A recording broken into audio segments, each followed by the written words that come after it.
Hi, I'm Gwen Mazza and welcome to Art of Transitions. Today we're going to be discussing why coaching, the art of coaching, and our guest today is Philip Simonson. So stay tight and we'll be right back.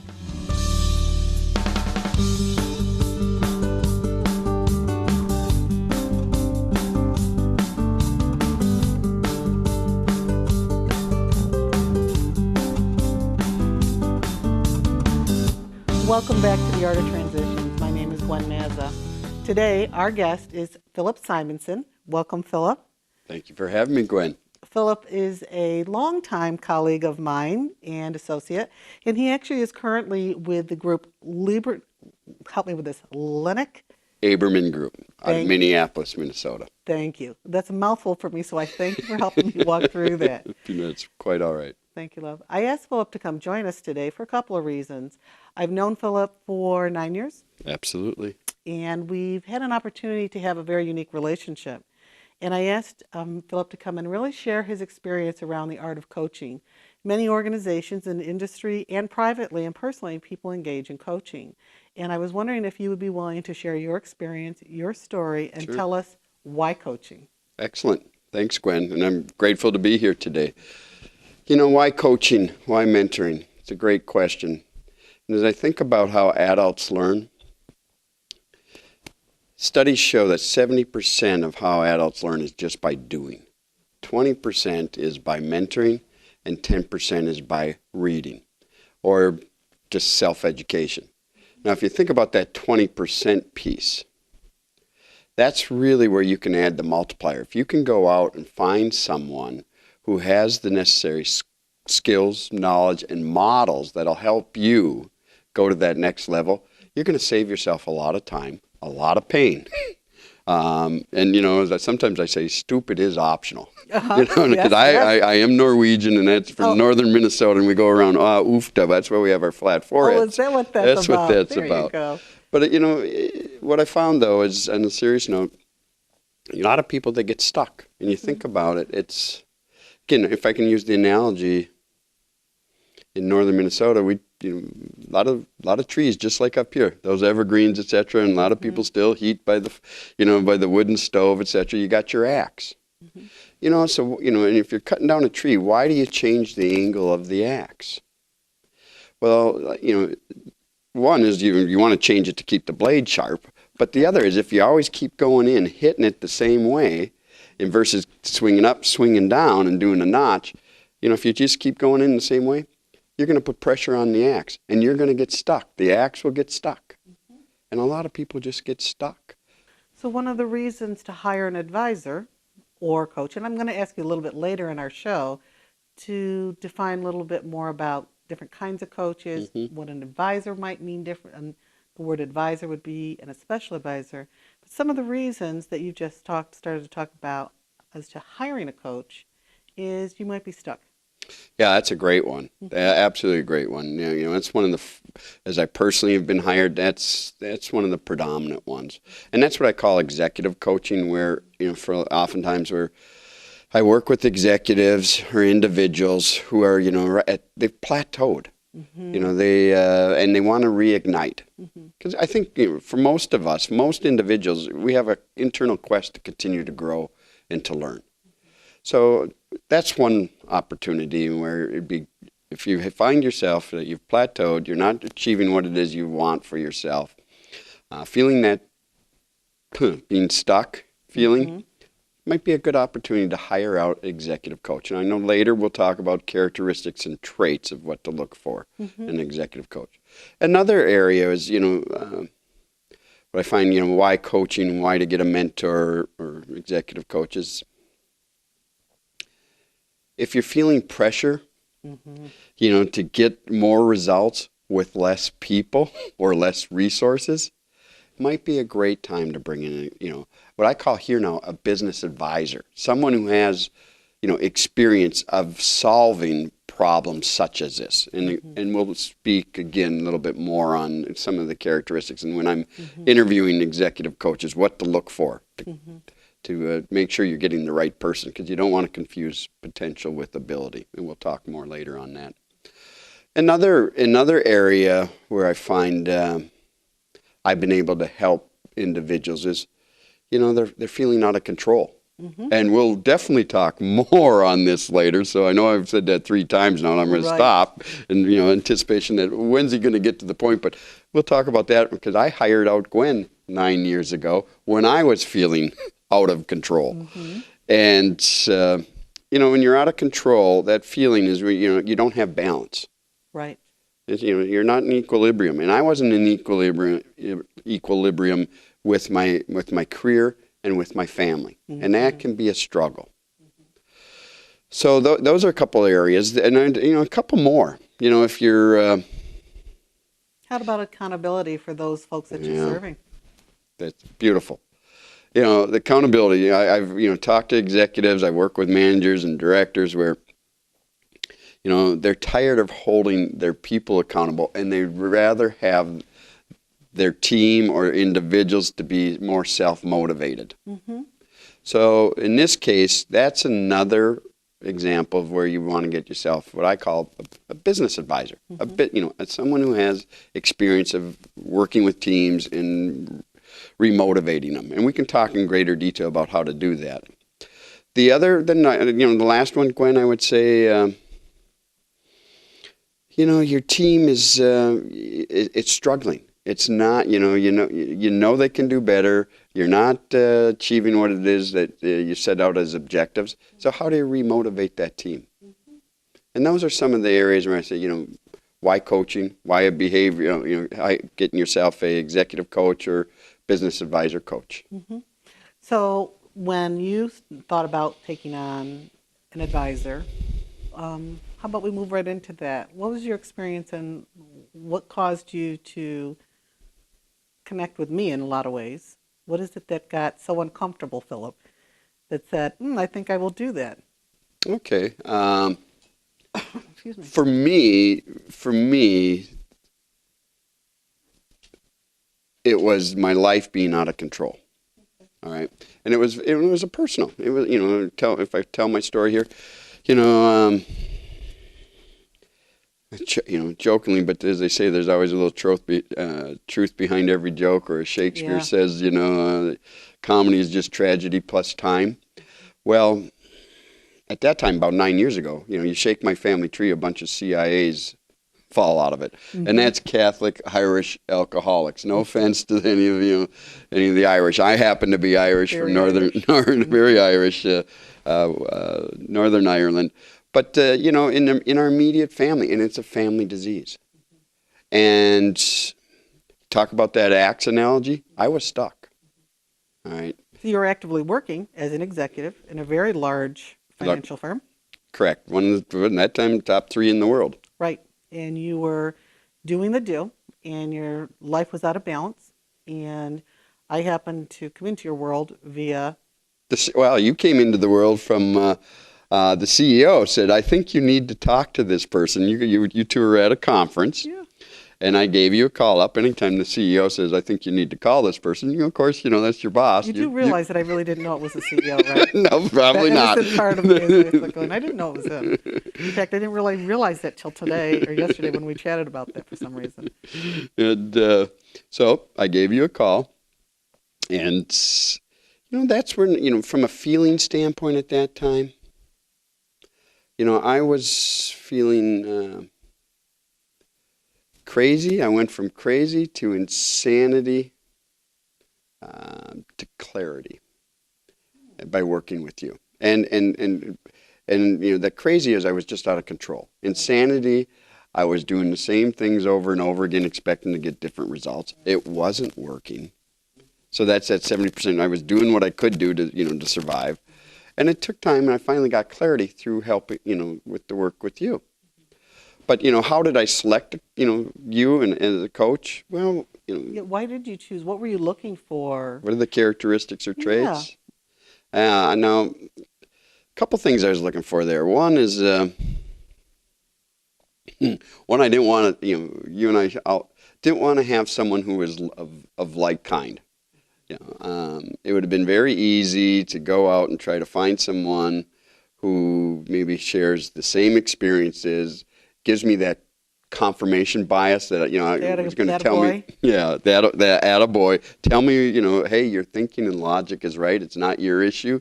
It's the other person's. And you didn't have that. You came in with a different perspective, and that's the next thing I looked at. You want to make sure, before you hire out a coach, or what is your problem? What are your needs? Mm-hmm. And make sure you determine what they are ahead of time. Then go. One of the things I would encourage you to do is look for a coach or business advisor, in this case, a mentor, such as yourself, who has recent, relevant, successful experience. Can you be more clear about that? Because we've got a lot of business owners, a lot of individuals. What would you mean when encouraging someone to interview their coach or their advisor? Recent, relevant experience. Sure. I had another privilege of working with the top CEO, one of the Dow Jones Industrial Top 30 companies. And Jeff said, don't confuse potential with ability. Mm-hmm. And I said, well, Jeff, being a good Norwegian, what do you mean by that? He says, well, you think about it. Ability is, and he taught me how to look at ability differently.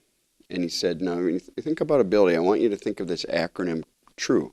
And the first one is, T is training. Does the person have the training to be able to do the task? And this task here was, I needed someone who knew about this disease, who could help me work my way through it, mm-hmm. and get me to that other side of clarity, mm-hmm. What I was looking for, because I had insanity going on. So have you been trained on this task before?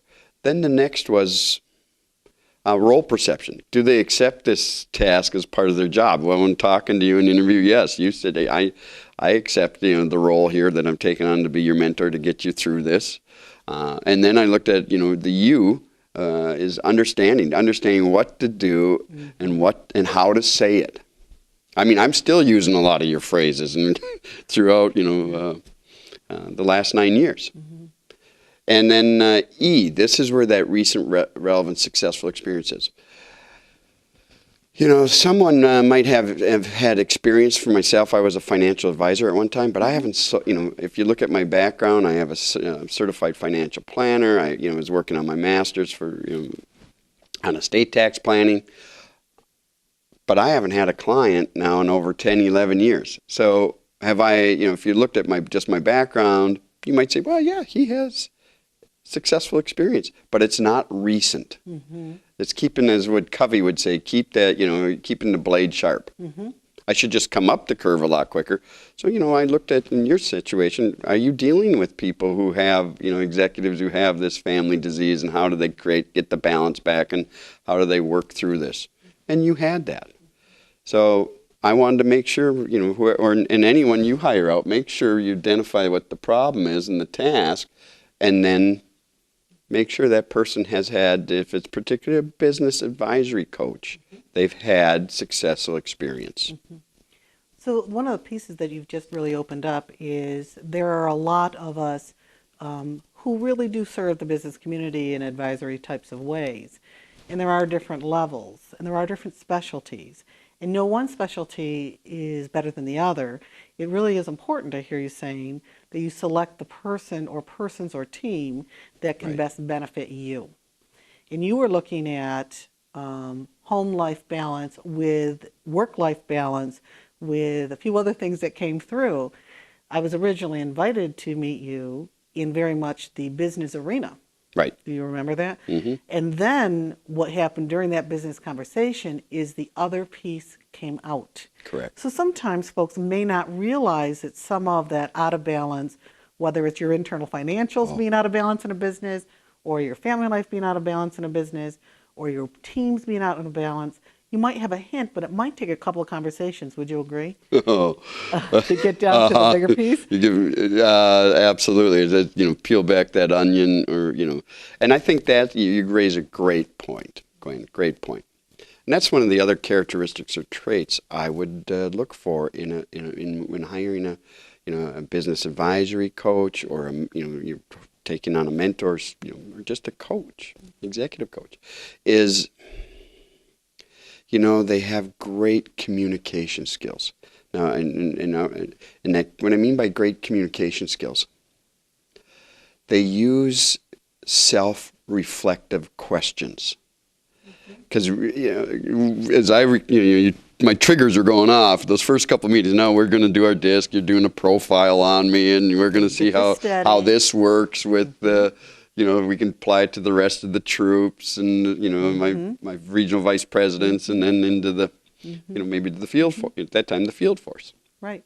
Well, as you peeled back and using self-reflective questions, which in turn, and I pause there because I think about the self-reflective questions, what that does, that creates the aha moments in individuals. In my case, mine, where I said, okay, now I know I'm stuck. I know it isn't just business. I've got these family issues that I'm taking to work, and created self-reflection. And through self-reflection, that's when I gained I gained insight, and that's where most people gain insights. And that's the only way then you're going to change your behavior. What I have found, it's very foolish to think you can control people's behavior. Been trying to do it for years, not very successful at it. That's a very good point. Not very good point. Right. And, the best way you can, help people along is getting them to gain self-awareness.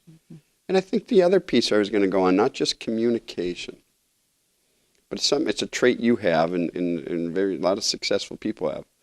We were talking about it before, self-insight. And that self-insight is, that's knowing how your thoughts, actions, and behaviors are being perceived by others. And that's who you show up as every day. It's what I call your real self. And at Atlantic Abraham, we have this alignment model. There's the ideal self. That's box number 1. That's who you want to show up as on your best day. And that's made up of the 4 universal principles. Integrity, and that's personal responsibility, that's compassion, and that's forgiveness. And then what are your core values? And box 2 then is your goals. So you want to get in alignment. You want your goals to line up with your values. Your values are your beliefs and your behaviors. The universal principles that I talked about, that's what gets you magnetically north.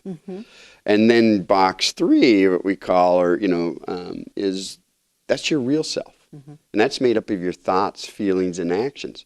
And in that self-awareness, if you have good intuition, and you and I were joking and laughing about this, and I read it to you this morning. Good people with good intuition, they can go, and good self-insight, they can go into a situation, and they can get a great understanding and insight of what's going on without even any rational thinking. That's intuition. Well, you quickly said, well, knowing without thinking. I mean, why say blah, blah when you could say blah? Yes, you looked a little surprised, but I think you said I just kind of walked by you and said that. Well, you did. Oh, I did. And that's what you're quick. Yeah. And that's... How did that help you? Your journey? Gaining self-insight? Gaining self-insight, the having the coaching that you experienced, and then how did that help you with your family, going into your workplace, the business choices you were making, the personal choices you were making? You have since retired. Yes, I have, and I've been just taken on now. I'm going out and just helping others, and I think most coaches and most business advisors, and to be a good one, you want to help others. That's a characteristic or trait, and that's your first. Did that get even louder as you were going through your own coaching? Absolutely. Once some of the chaos from the business world of work and your own personal life calmed and quieted, and it got definitely very, very much louder. But going back, how did it help me? That self-awareness and self-insight. Well, what it allowed me to do was to create boundaries. And what was my issues, and what things did I own and what things I didn't own. Both in work, both at home. Oh, both at work and both at home. Absolutely. Because, see, 1 out of 10 people have addictions. And if there's 2.3 a family consists of 2.3. Well, we're up to, 30 to 40% of the people out there are affected by the disease. And it's a disease where you're in denial, in delusion. That old saying, Right. there's an elephant in the room and everyone's looking at it, but no one wants to call it out. Right. And my problem, as you rightfully pointed out, I had control issues. And yeah, and I did, and you're I hope I said that nice enough that you got the message.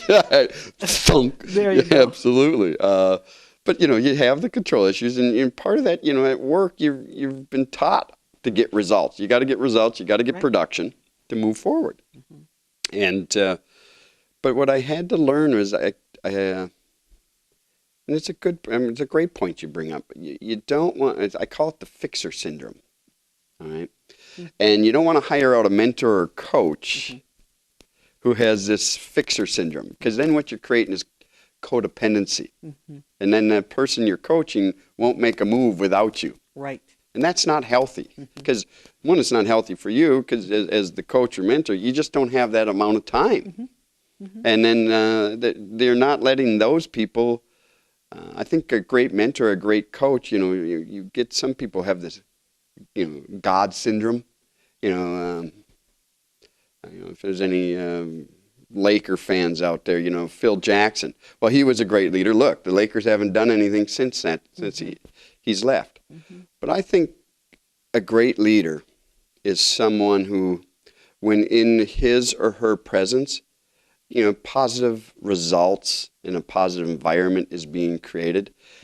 And when they are not in the people's presence, it still endures. And that's what you're looking for in a coach, in an advisor, and a special advisor. We do have a few moments left. Can we talk a little bit about the different levels of coaches and consultants and special advisors? In your opinion, you've been on the end of receiving coaching from different avenues and different folks. You're now positioning yourself to really move forward to offer back what you learned and share your wisdom, knowledge, and talent with others. What would you say would differentiate someone from, say, a special advisor role versus a coach? Yeah. What happens then? What makes that different? To me, I think, that special advisor, that's someone, there's, sometimes I'm going to, two parts to it. That special advisor role, that's someone who comes in with special talents, and they can come in and particularly maybe, where you're having team dysfunction. So they have a specific skill set where they can come in and solve that business problem for you. But they're also, that special advisor, they're a truth teller. And they end up becoming, they turn into your mentor. And the relationship is it's more enduring. And it's not that codependency, but you just are able to trust this person, because this person is not just going to tell you what they want to hear. And they have that certain skill set you need. I think coaching to me is I'm going to come in and I'm going to work with you on a specific on your personal side, Or your business side. or on the business. It could be the business side too. It could be a lot of different angles, even the financial side, the strategic planning side is what I've noticed. Yes. The difference, I believe, is the ability, as we've talked together, at least in my opinion, is also what you're saying, is that relationship piece. And there's just a different quality about it. Can you put into words what I'm putting in my brain? Because there's a difference, and I'm really beginning to experience that and see that in our work as we all move forward in creating great relationships, in more functioning relationships for individuals and companies, corporations, and yeah, you're right. I think it's hard to put in words. That special advisor for me, or that mentor, that is someone who, boy, I have eminent trust in. and they've just become a part of my team, and they're an extension of my team. It could be like the chief of staff, and you just you need them. You need that sounding board, and they're there to provide that. I think it's they're you're holding on to not in a negative sense, but you're holding on. That person they become a permanent part of your team. And the coach, again, to me, a coach or a mentor, coaching could be. It's not as I'm looking at one from a duration standpoint. I could be hired for a specific task, Right. and once the task is complete, it's done, because it might just be my only strength too. Yes, and it's equally as important as that advisor, the special advisor roles. So when folks look at selecting what they may need to look at what are you looking for. And you may actually start out in a coaching relationship and eventually develop into a special advisor for someone after experience, time, and wisdom. That hit, didn't it? That one hit. Now yeah. That hit. Yeah, that to me is what it really comes out loud to. Absolutely, and that's where that duration of time over time, and they see, and you work with that person, you get in there, and they realize you have all these other strengths too, and these other talents, and you are a true truth teller, and With a sense of knowing, not a sense of know-it-all. right, Dramatically different.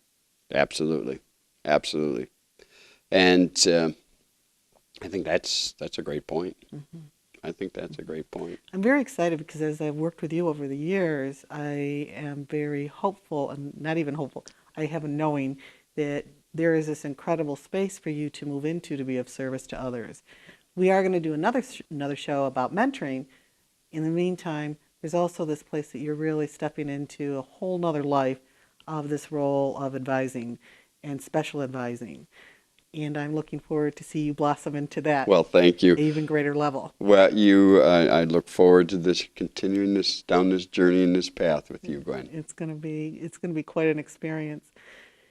When you think about, or what would you share in the last minute or two we have here with our audience? What would you want them to know were the top 3 points of importance for you when it came to going through the coaching experience?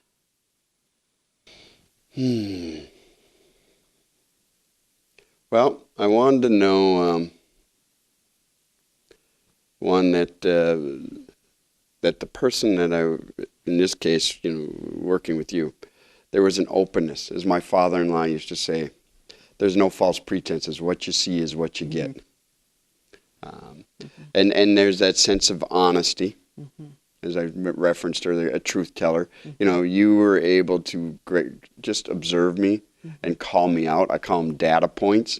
And do you know when you're doing this, how this is impacting others? That helped me create more self-awareness and how I'm, in my role as a husband, as a father, and how it's carrying over to work. So I think back the other way too. Oh, back the other way, absolutely. And so that openness, that honesty. I think if you're going to hire a coach, hire a mentor, and like we talked about, more of special advisors, and they can grow into that. Like a board member, you're having your own private board. Right. You better have fun along the way. Yes. Suffering is the great equalizer. No family, in my experience, goes unscathed. Everyone's going to have to deal with something at some point in their life. Right. Hopefully they have someone with a skill set that can, help be that mentor for them to get them through it like I've had with you, and make it enjoyable along the way. Well, I want to thank you. I'd like us to all take a moment and thank Philip for coming in, being such a wonderful guest, to really exploring the concept of coaching, why coaching. If you would like to connect with Philip, feel free to contact me at the contact information that you see on your screen today, and we would be glad to connect you directly with Philip. Again, thank you for making that long flight last night, coming to be with us. Pleasure's all mine. I'm just grateful to be here. And I'm looking forward to the next 9 or 90 years. God bless. God bless too. Thank you. Very, very nice, and that was wonderful. Thank you.